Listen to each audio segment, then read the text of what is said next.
Sabi nila, ang edukasyon na pinakamainam na puhunan para may siguradong patutunguhan.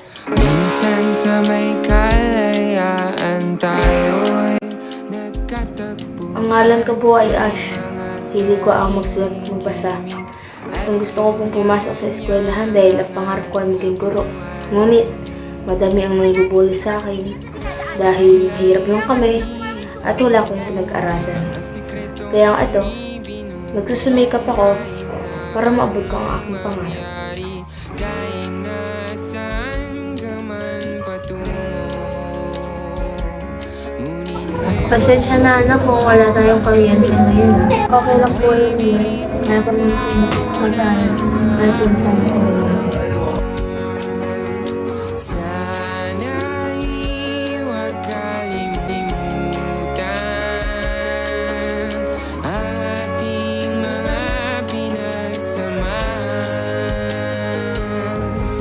At kung sakaling kipitin ay laging iisipin na minsan tayo ay naging tunay na magkaibigan.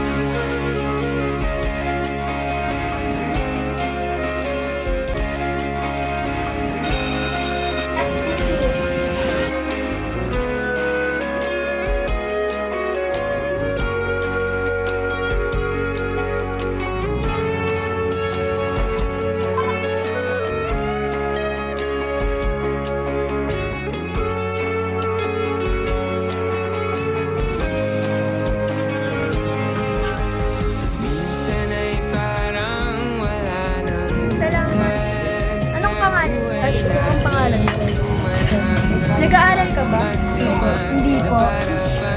Halika, sumama ka sa akin.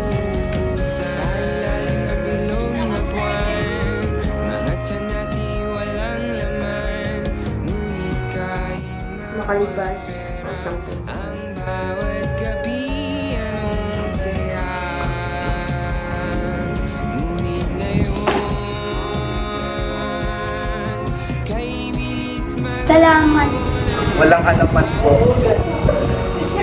Parang kilala kita. Ikaw ba si Ash? Opo. Nang dahil sa edukasyon, ako ay natuto at natupad ang aking mga pangarap. Sa dami kong pinagdaanan, hindi ko nakalimutan ang kabaitan at kabutihan sa aking kapwa. Ibig na minsan tayo ay naging tunay na magkaibigan.